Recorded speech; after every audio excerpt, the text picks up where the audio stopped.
Hey folks, welcome back to the channel. Here we look at, study, investigate all things functional anatomy. My name is Drew. I'm an exercise physiologist and a acupuncturist and have been practicing basically movement medicine for well over 20 years, particularly musculoskeletal rehabilitation, so helping people recover from injury, illness, being unwell. And to do that, we need a really good appreciation, understanding of functional anatomy. When you do understand anatomy well, it helps explain a lot of the things we do. So a lot of the manual therapy techniques we do. So like if we're doing ART or PNF techniques or muscle energy techniques. So if you're like a body worker, that explains what you're doing. For me, acupuncture, so we're inserting needles particularly. For movement-based work, so we're assessing both function of joints and muscles, and then we're prescribing exercises to restore range of movement and to restore strength and endurance in muscles in particular, and also to restore motor control, which is the signals are coming from the spinal cord, central nervous system, to the muscles so that they're actually getting the right communication to contract and relax. To do all that, we need to kind of have a good appreciation of where things go and when things contract, what do they do on the body, and when things relax, how does that affect the body as well. And this series, we've been looking at the bicep group. And as I've mentioned in the previous ones, there are 4 muscles in the biceps group. So we have this muscle here, which we're looking at today, is brachioradialis. We have brachialis, which sits just in here. So kind of the bottom third of the humerus to the ulna. Then we have the bicep brachii, which we have the 2 heads that come up here. We have the long head and then the short head. And then we have corocobrachilais coming off the coracoid process onto this kind of top third of the humerus here. So those 4 muscles comprise the biceps groups. So let's look at this bad boy here, a really powerful forearm muscle. And as always, we start with the attachment. So if we're using Complete Anatomy app here, highly recommend the app. Link will be in the description. So jump on there. There's like the subscription is really quite reasonable for the amount of information as a tool that you'll get. I mean, when I'm studying at university, textbooks would be $150, $200, $250 for a single book. So the amount of information that you get from this app, which you can use across all platforms, is well worth the investment and the money. But like all things, you got to know how to use the tool. So part of what I'm doing here is just helping people learn how to use Complete Anatomy, because it is a little clunky sometimes, but each year it gets better. So hats off to the developers. They're really working hard on it. So we're going to look at the origin. So we have here the proximal origin on the humerus. And if you go over to info here, down into quick facts, you look at insertion, the lateral aspect of the distal part of the radius. Where's the origin? Sorry. Superior 2/3 of the lateral supracondylar ridge of the humerus. So the supracondylar ridge, if we go on the other side, is this ridge here on the bone. So you kind of run through here, supracondylar ridge. So this is the condyle of the humerus here, springs above, and it makes like a ridge. So this bone here is the attachment. This part of the bone is the attachment, and you'll see it kind of attaches a fairly big tendinous attachment on the bone there. So it's not continuous, but there'll be a lot of fascial connections into the elbow here as well. Then if we look into the insertion, we're coming right down here. This is the radius, this bone here. Radius, the green bone there. And you always know the radius because it's on the thumb side, or your first metacarpal bones there. And we're looking here at the radial styloid process. So this little kind of end growth of the bone here is the styloid process. You have a similar one in the ankles down here, these little kind of end growths in the ankles, a similar one on the wrist. Well, this is the radial style of process. So your bicep muscle here, your brachioradialis, goes right down to this radial style of process. So that's where it kind of comes brachio, bicep, radius, brachioradialis. Okay, so bicep muscle going right down to the radial style of process. Very long, thin tendon. Okay. So it really is a big part of your forearm muscles. It's a big part of your gripping muscles. So when you're doing, one tip you can do if you're working doing your bicep curls, for example, is to still have a strong grip through the thumb, and that'll help activate or recruit your brachioradialis. Okay, next thing we can look at here is if we shoot across to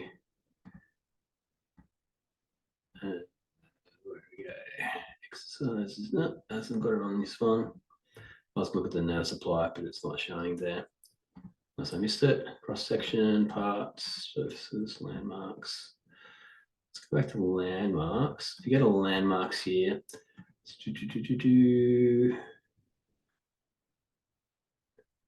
neck of the radius. So this is really handy. This is another part of complete anatomy. You can kind of get some really good information on landmarks of the bone. So landmarks are basically identifying different areas of the bone, and that's important because different structures touch the bones. So we've got the landmarks here of the radius, and we're looking at the neck of the radius here. So this part here. And then if we had a look at the head of the radius here, and then if we look at the radial style of process, that's a little bit of bone there. Radial tuberosity. So that's where your bicep brachii muscles attach. Supraarticular facet. Supraarticular facet here. So that's where the bones connect to each other. Articular means is joint. So facet is typically like a smooth part of the bone. So we usually have the facet joint is where bone, like a bone connects to another bone. The ulnar notch. Part of the ulnar notch there. So this is another really good tool you could use if you're starting to look at the different landmarks in your study. Now, if you go back to motion, information, squares, you gotta click the bone. Make sure you click on the muscle, which is probably why the nerve supply didn't come up. So here's our nerve supply coming down through here. So we've got a big nerve coming out of the neck. So radial collateral, that's the artery. All right, I thought I clicked on the nerve supply. Here's the nerve supply up here. And we're coming out of C5, C6 nerve root of the brachial plexus, coming down out the side of the neck, under your armpit. And then threading kind of behind through the triceps, and then coming around to here. So if you click on that one there, it's the posterior cord of the brachial plexus, C5, T1. So just again, just another reminder that if you're getting injuries to the neck, injuries to like your collarbone region, glenohumeral region there, it can have implications downstream. Now let's go to motion. Where are we? Motion. Let's go back. Click the muscle, motion, elbow flexion. Okay, so in isolation, your brachioradialis is an elbow flexor, so it's going to bend the elbow up. So your classic bicep curl kind of movement. Now, it's not showing it here, but because of the attachment point of the bicep brachioradialis muscle on the styler process here, and if you kind of visualize with the muscles contracting, it's pulling up this way, okay, it's going to turn the thumb to the front. So that's what you'd call your classic hammer grip. So right now you're in supination, so palm forward. Okay, and if you roll your hand to face the back, it's going to be pronation. So typically what happens is as you're coming up into a curl, you would turn your thumb upwards, and then that would kind of isolate this muscle more. So that's your kind of classic hammer curl type bicep curl, if you will. If you're trying to like rehabilitate this muscle, if you're trying to like do a functional assessment on it, you'll put it in this position.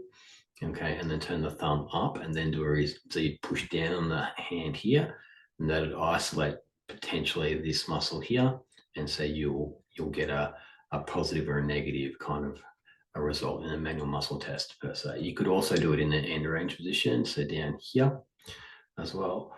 So what will happen is, say for example, you've got some lateral epicondylitis here or some tennis elbow going on there. When you contract this muscle, what it's going to do is it's going to basically compress down, and depending on where the lateral epicondylitis might be, typically it's more right in the lateral aspect here, so you may not irritate it. Okay. So if you do that, you can rule out or confirm that this muscle's involved, all right, because we've got some other big forearm extensors through here, which will basically be irritating that region there. But if you're trying to kind of figure it out, that's what you do. You put the bone or the joint in a certain angle where it's going to really kind of make the muscle do most of the work. You can't isolate them. It's really, really difficult to isolate muscles. But what you replicate the joint action. And if in doing that process, there's pain, you get a provocation test, a pain result, or like an ouch, then you've got an idea that where that muscle is and where the person points to it, you start to kind of like get a sense of what structure is involved. So for example, when you're doing manual muscle testing, you do active range of movement, resisted range of movement, and passive range of movement.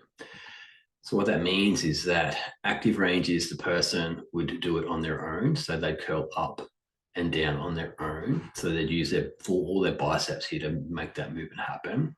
So if someone's got a really acute injury, just doing an active range of movement will often kind of cause pain. And so, it's probably more of a muscular problem. And then where they kind of direct you to where the pain point is will give you more information. Okay. Then you do active range, then you do resistance range. So you do the same thing, but then you put a bit of resistance on the arm. And so that will put more pressure into the muscles to contract. And so then you'll get a stronger reaction typically. If you get an active range positive, you typically don't need to be going too aggressive with a passive range. Resisted range, because you already know there's something going on there. And then passive range is what we're trying to do is relax the muscles entirely.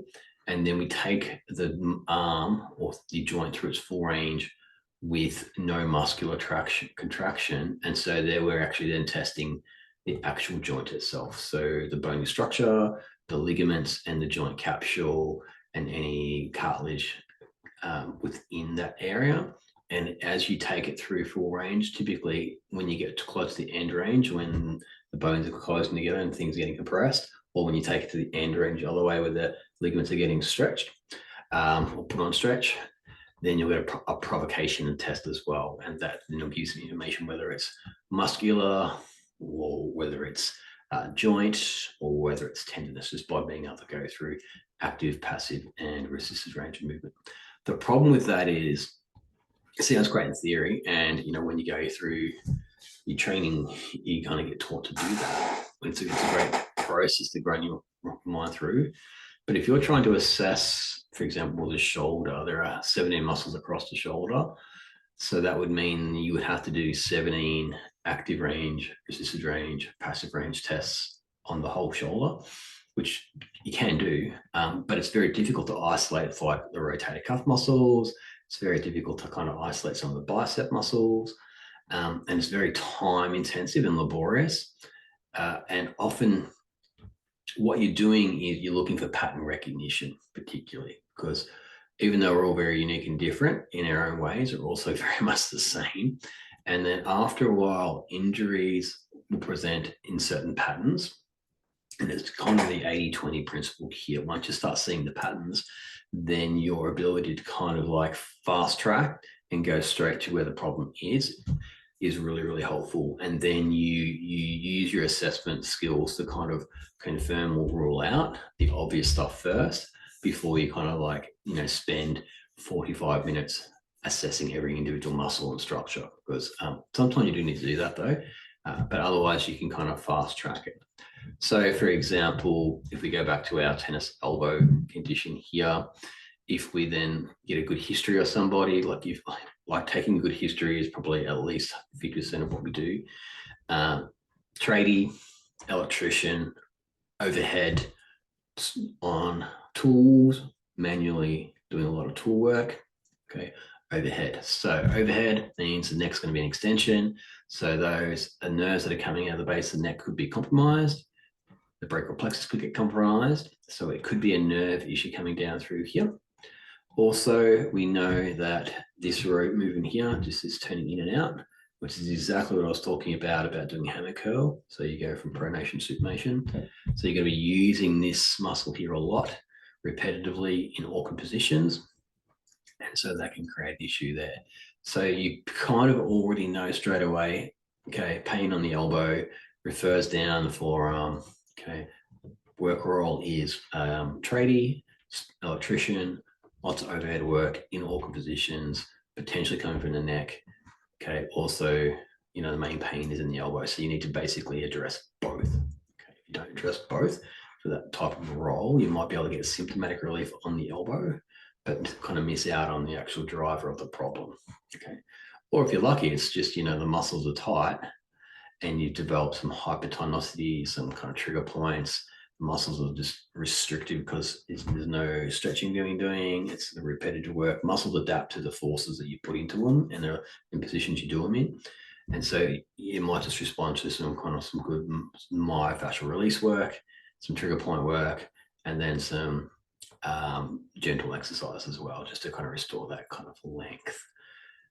And that's how you would kind of address it. So ask lots of questions, get a sense of the person's history, and they know their body typically really, really well, and they will be able to point you to the areas where it feels uncomfortable or feels pain, and they may not realize or connect the dots that something doing at work or at home is actually creating the problem. So you just ask a lot of open-ended questions and then kind of get a nice kind of story going, and that will help you with your assessment. And then once you've got your good functional anatomy knowledge, you can then apply all your techniques that you need to apply, which is pretty cool. So we should be able to get some nice bicep work here, elbow flexion. This is the 90-degree angle. This is going to be the longest part of the lever is. So that's going to be where the most tension will be. This is the hardest part of the bicep curl. So this is what position you would do your assessment in. Okay. And that's pretty much all you need to know about really with the brachioradialis. Let me just close this and we'll put the other muscles in. Let's see if I can get rid of this. We don't want that. Oh, go back. So let's put in bicep brachii, biceps brachii, bicep brachii, bicep brachii there. Just scoot me off to the side a little bit, and then we want brachialis, brachialis.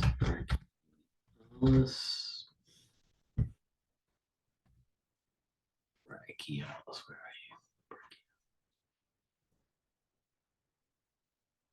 Brachialis left. So put the one left in, and then we want corocobrachilais.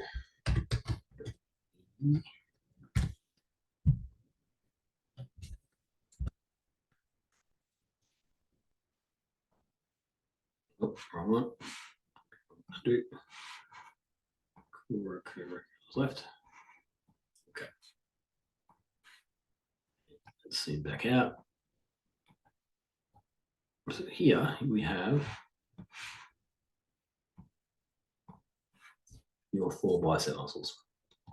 So you've got your bicep brachii here. So we have our long head, We have a short head, brachioradialis here, brachialis here, and then underneath here we have corocobrachilais there, sitting underneath the short head of bicep brachii.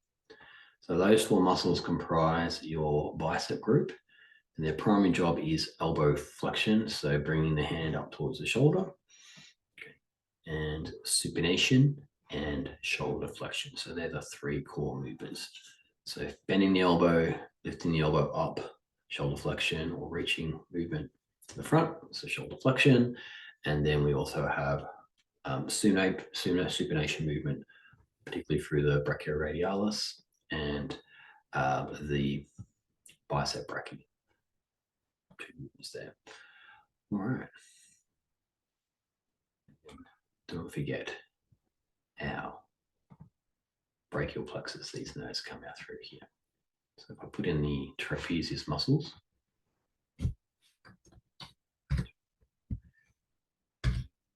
yes, left trapezoid bone, we want left.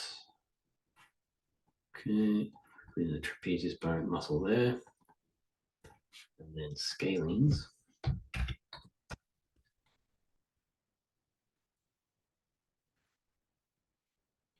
Scalenes, medius, left. Okay, I'll just leave those, that'll be enough. Flip it around. You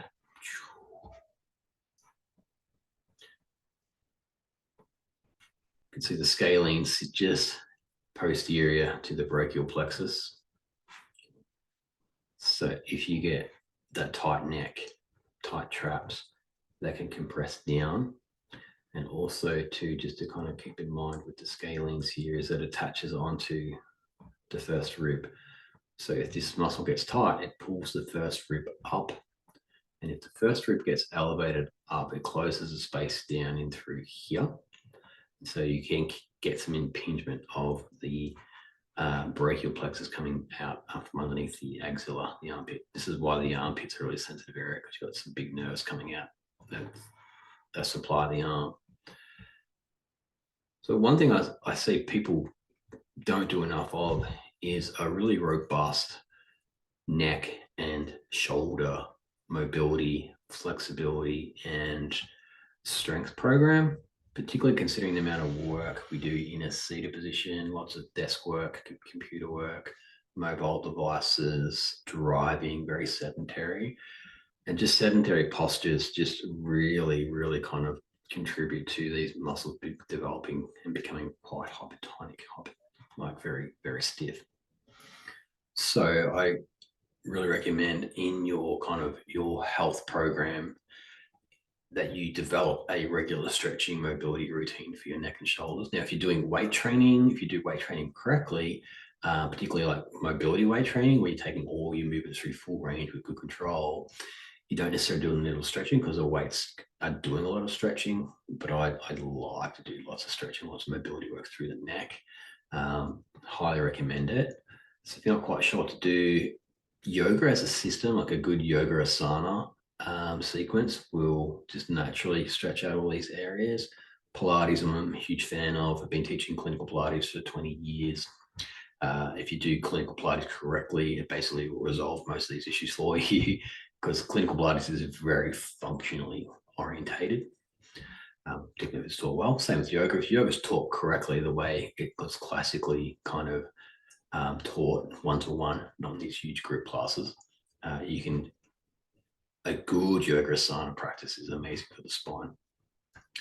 Otherwise, you might want to, just touch base with a good EP, good physio, good movement professional, and they can kind of run you through a nice sequence on how to stretch that. Personally, like when I do a breathwork sequence, I have a Shaolin Buddhist meditation Qigong in the seated position called Bone Marrow Cleanse, which I learned through Sifu Yan Li. He's got an amazing YouTube channel.